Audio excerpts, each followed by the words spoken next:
Nous allons maintenant ouvrir la série de présentations avec le discours inaugural, donc la conférence inaugurale. Pour cette première présentation, il n'y aura pas de session de questions-réponses pour la toute première présentation. Donc, elle sera donnée par le docteur Samb Bakari, directeur de l'Institut Tombouctou. Dr Samb Bakari est enseignant-chercheur au Centre d'études des religions de l'Université Gaston Berger de Saint-Louis, l'UFR CAC. J'espère que je lis bien. Il est docteur de l'Université Lumière Lyon 2 en sciences politiques, notamment relations internationales. Merci beaucoup. Je remercie et je salue toutes les autorités en vos rangs, qualité et grade, et tous les collègues qui sont là, et notamment toutes les communautés et les participants à cette conférence. Je suis très honoré de prononcer cette intervention en guise de conférence inaugurale pour voir avec vous comment valoriser les stratégies endogènes de résilience communautaire, c'est-à-dire les stratégies qui émanent des communautés elles-mêmes, pour voir en quelque sorte comment, au-delà de toutes les stratégies, au-delà des études des chercheurs, les communautés qui habitent dans les zones affectées ou dans les zones concernées par les différentes interventions, créent tous les jours, innovent dans le sens de mettre en place des stratégies.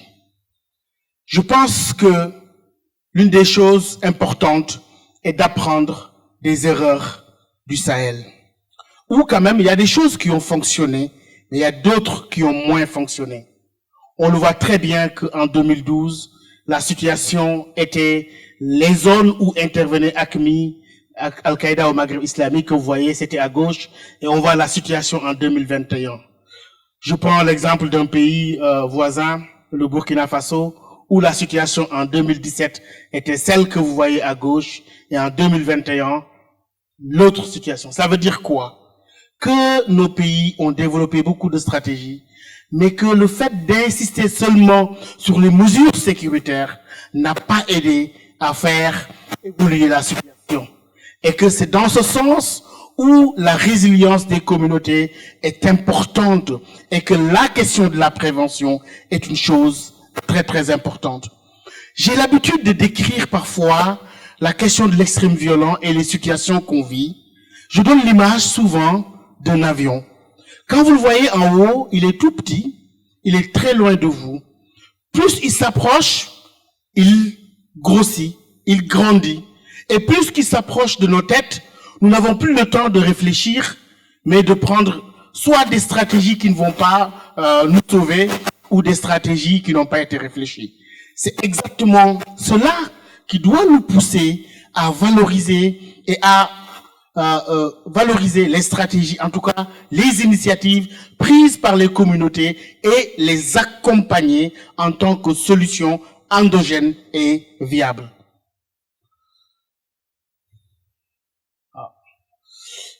Donc, pour construire ces initiatives, la question de la résilience, c'est quoi? C'est un contexte qui est là et une perturbation qui arrive. Ça peut être des attaques, ça peut être une menace. Et nous voyons que plusieurs situations se présentent. Soit on sort de cette situation de crise, on sort de cette situation d'insécurité pour mieux rebondir, pour rebondir modestement, pour se rétablir, mais pire qu'auparavant, et peut-être l'effondrement, ce qu'on évite. C'est-à-dire que cette résilience, c'est quoi? C'est la capacité d'une communauté, d'un contexte donné, à traverser une crise ou à se préparer à une crise et s'en sortir avec soit une meilleure situation ou peut-être une moins bonne situation. Mais en tout cas, la résilience, c'est cette manière soit de résister, il y a le mot résister, mais c'est pas tout, mais aussi de survivre et de continuer accomplir ce qu'on a à accomplir malgré la crise, malgré les périodes de crise. Il y a une initiative qui a été développée dans le Sahel. À un moment, l'Organisation des Nations Unies a demandé l'élaboration de manuels de bonnes pratiques de résilience des communautés des zones transfrontalières. Au lieu de venir avec des solutions toutes faites, nous avons tenté d'écouter ces communautés, d'écouter le terrain, parce que très souvent, on voit dans ces zones où il y a de la crise, avec des solutions que nous-mêmes avons déjà pensées, et qu'on n'écoute pas assez le contexte, on n'écoute pas assez les communautés, qui en elles-mêmes ont des mécanismes, ont des traditions, ont des choses à mettre en avant, qui leur ont permis depuis très longtemps de traverser des crises, de régler des problèmes, de résoudre des conflits, de prévenir des dissensions. Et ces choses-là, ces multiples choses que l'on voit tous les jours, ce sont des éléments de résilience, c'est-à-dire des facteurs protecteurs qui sont dans les communautés elles-mêmes, dans leur culture et qui font sens au niveau de leur compréhension des crises. Et c'est très important de faire ce manuel de bonnes pratiques dont je vais partager un certain nombre d'éléments. D'abord, la valorisation du dialogue communautaire. Nos communautés ont des capacités de dialogue qui dépassent de loin parfois ce que nous, chercheurs ou experts intervenants, qu'on peut imaginer. Mais il faut leur donner la chance de pouvoir les exploiter, de pouvoir les mettre en avant, parce que ces communautés sont les meilleurs connaisseurs de leur environnement, de leur culture et des références culturelles qui font sens au niveau de leur compréhension des crises. Très souvent, ça c'est un proverbe du Sénégal, il n'y a point de malentendus, mais il n'y a qu'une absence de dialogue. Et la prise en compte des dimensions culturelles, la sagesse, le droit d'aînesse, le caractère local de ces stratégies. Parce qu'on peut dire tout ce qu'on veut à partir d'une zone de crise. Et on essaye de mettre des solutions qui ont réussi ailleurs, qui peut-être dans ces communautés-là ne vont pas réussir.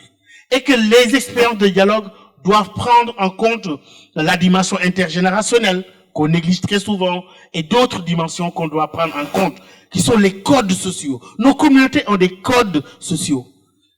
Elles connaissent mieux ces codes que quiconque. Il faut leur donner la chance, l'opportunité de pouvoir les utiliser pour résoudre leurs conflits. Et la principale leçon qui a été apprise, c'est que derrière les oppositions catégoriques entre les communautés et les forces de sécurité et de défense, il y a parfois des malentendus et des conflits diffus. Des conflits diffus qu'il faut creuser. Quelle est la relation entre ces communautés et les forces de défense? Et ces conflits sont parfois sans lien avec les questions idéologiques que l'on a tendance à mettre en avant. C'était des conflits diffus. Il fallait écouter les communautés, écouter le terrain pour comprendre véritablement le sens de ces conflits-là et de trouver des solutions, non pas par nous-mêmes, mais avec les communautés, ou même mieux, par les communautés elles-mêmes. Agir sur la communication avec des actions communautaires d'éducation et de sensibilisation sur les dangers de l'extrémisme violent.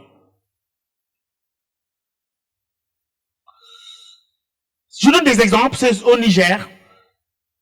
Ne pas céder le terrain aux groupes extrémistes violents en contrecarrant leur discours. Et quelques facteurs de succès qui ont été notés, ouverture à toutes les sensibilités. Parfois, on a tendance au début de dire, on prend telle tendance religieuse contre telle autre. Ce n'est pas constructif. Il faut les mettre en dialogue. Parce que, certainement, l'adhésion à un courant ou un autre a un sens au niveau de ces communautés-là. Et plutôt la construction d'alliances que la création de nouveaux fronts. Il faut aller dans le sens de la construction de nouvelles alliances. Les femmes avec les religieux, les personnes âgées avec les jeunes. Au lieu d'ouvrir de nouveaux fronts, il faut créer de nouvelles alliances. Et les leçons apprises, c'est que l'efficacité des initiatives dépend de la compréhension des contextes et des capacités d'adaptation des acteurs aux besoins des enjeux en présence.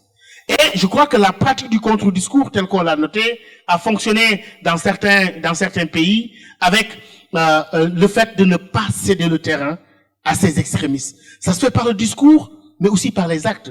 Lorsque la force des groupes extrémistes est d'expliquer aux populations locales que vous êtes laissés en rade, que vous n'êtes pas considérés, que vous êtes une communauté marginalisée, il faut que dans la construction de la résilience, que l'État, les acteurs sur le terrain montrent le contraire.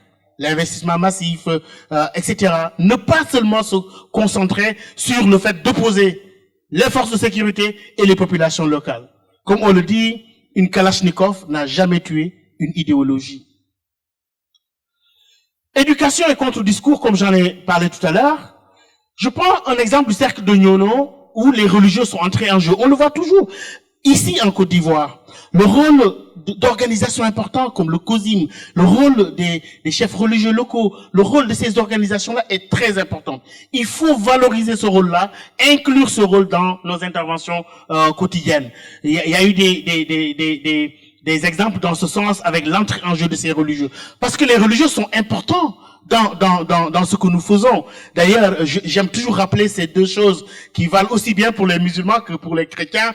Lorsque les musulmans, dans la tradition musulmane, on dit que kullukum ra'in wa kullukum mas'ulun an ra'iyati. Vous êtes dans le christianisme, ce sont les religieux, ce sont les bergers du peuple de Dieu. Ils ont la parole religieuse qui est écoutée. Donc, il y a une légitimité, ces légitimités traditionnelles, ces légitimités religieuses, il faut les prendre en compte dans la construction des éléments de résilience. Et valoriser les expériences transfrontalières. Il y a une manière de voir la frontière comme étant toujours quelque chose de problématique. Et les populations transfrontalières comme des populations problématiques. Alors que ces populations sont capables de transformer certaines crises en opportunités.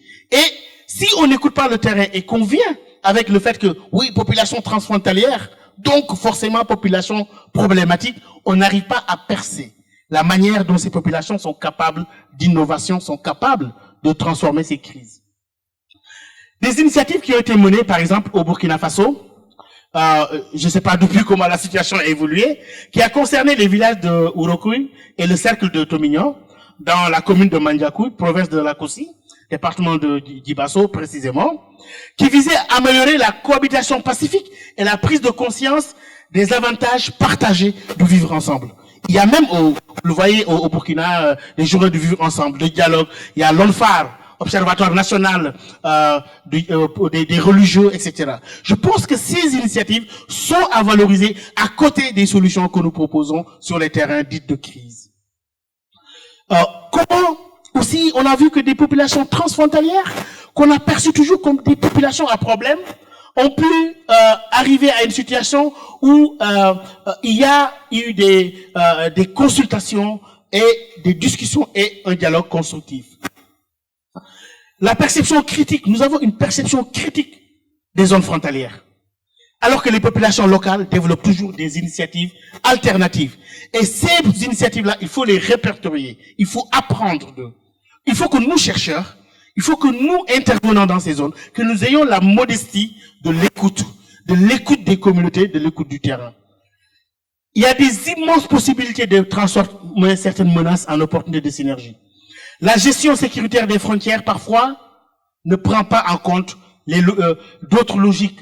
Ça prend seulement des logiques étatiques, alors que les communautés ont des ressources endogènes, ont des cultures qui datent de la nuit des temps. Ils ont des mécanismes traditionnels. Et ces mécanismes-là sont communément acceptés au sein de ces communautés, mais on ne les valorise pas. Soit on leur oppose une intervention sécuritaire seulement, alors que le problème n'est pas du tout sécuritaire, soit on vient avec des solutions préconçues, alors qu'il fallait écouter ces communautés-là. Et je pense que des rencontres comme celles que nous faisons aujourd'hui, dans le sens où on met les chercheurs, les experts en face de ces communautés pour s'écouter mutuellement. Alors, placer les jeunes au cœur de la résilience, appuyer et valoriser les initiatives juvéniles. Je dis souvent que oui, c'est rare de voir un vieux terroriste. En général, c'est des jeunes. Donc, je pense que les jeunes, mais il faut partir du point que, en fait, on conçoit pas les jeunes comme étant source de problèmes, mais porteuses d'initiatives. Et vous allez voir dans les exemples que je vais montrer assez rapidement, il me reste plus beaucoup de temps, il faut sortir de l'esprit de vulnérabilité. Quand on parle des jeunes, on dit, oui, les jeunes sont vulnérables, sont sans travail, ils sont démunis, ils peuvent rien faire, ils sont dans la marginalisation et la pauvreté. Je pense qu'il faut voir à partir d'initiatives simples. Les jeunes aussi doivent apprendre à faire des initiatives simples. Ne pas seulement attendre, oui, j'ai pas encore de financement. Non, il faut commencer par des initiatives simples, à votre portée, convaincre d'autres acteurs à s'associer avec vous. La diversification des supports de communication. Les religieux, c'est vrai, leur discours est très écouté. Mais s'ils ont des discours traditionnels, etc., alors que les jeunes sont sur Instagram ou sur TikTok, problème. Donc, il faut innover la prise en compte des réalités locales en mobilisant les valeurs culturelles. Les valeurs culturelles qui ont un sens. La priorisation des actions qui partent du contexte local au contexte national. On peut réfléchir des choses à Abidjan ou ailleurs, mais sur le terrain, est-ce que ça colle avec les réalités? Je vais partager avec vous une vidéo qui résume un peu les actions que nous avons entreprises avec l'USAID, OTIA et le programme régional d'appui aux pays côtiers dans le nord du Togo avec des jeunes qu'on a placés au cœur de la résilience et qui ont eux-mêmes, ces jeunes-là, mis en place des actions en direction de leur communauté, non pas seulement en tant que cible de programme, mais porteurs d'initiatives. Institute, chaque mercredi, nous recevons des experts sur les questions stratégiques pour le continent africain et aujourd'hui, nous nous intéressons aux pays côtiers et les jeunes au cœur de la résilience. Et pour en parler, nous sommes en direct avec Régis Bachassi, président du Conseil national de la jeunesse. Bonjour et merci d'être avec nous. Bonjour à vous, merci pour l'invitation. Alors, Régis Bachassi, au moment où les dernières attaques au Bénin et au Togo rappellent les sérieuses menaces sur les pays côtiers, vous venez de boucler avec Timbuktu Institute, soutenu par le programme d'appui aux pays côtiers de l'Agence américaine pour le développement international, l'initiative Conversation communautaire pour l'engagement positif l'engagement positif des jeunes dans la prévention de l'extrémisme violent. Pourquoi un tel projet dans le contexte actuel? Oui, il s'agit d'une tournée de plus de 2 semaines avec une série de conversations communautaires dans 4 préfectures de la région des Savanes, la région nord du Togo, et après un lancement effectué à Lomé, et avec pour objectif de mobiliser la jeunesse et la sensibiliser. Vous savez, très souvent, on présente cette frange de la population comme de simples cibles d'intervention en insistant sur leur vulnérabilité. Et donc, le Timbuktu Institute, soutenu par le programme régional d'appui aux pays côtiers, a voulu faire des organisations de la jeunesse un véritable levier de résilience, renforçant leurs capacités pour en faire des acteurs de prévention en appui aux efforts de l'État.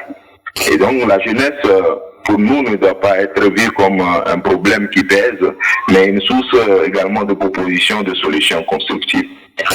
Très bien, on sait que votre pays, le Togo, a mis en place un comité interministériel de prévention et de lutte contre l'extrémisme violent et même développé une stratégie nationale. Dans quel cadre d'intervention se situe alors cette initiative du Conseil national de la jeunesse? Vous savez, le programme d'appui aux pays côtiers de l'USAID basé à Daparon a été très vite convaincu de l'importance de notre action qui est complémentaire avec les efforts de l'État togolais. Et donc l'a soutenue parce qu'elle se situe dans une démarche holistique. La lutte contre le terrorisme par des moyens militarisés, la mobilisation des forces de sécurité et de défense est certes importante. Mais il faut la distinguer de la prévention de l'extrémisme violent qui vise à traiter les causes profondes même et structurelles, surtout de l'engagement communautaire de la jeunesse. Se fixe aussi les objectifs de l'appropriation des politiques étatiques par les populations locales.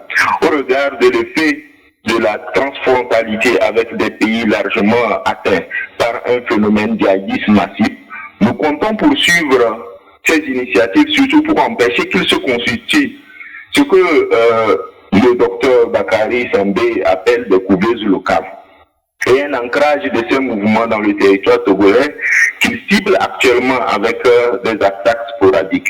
Cette tournée donc dans les savanes nous réconforte sur le fait que les jeunes veulent jouer pleinement leur rôle dans le domaine de la prévention.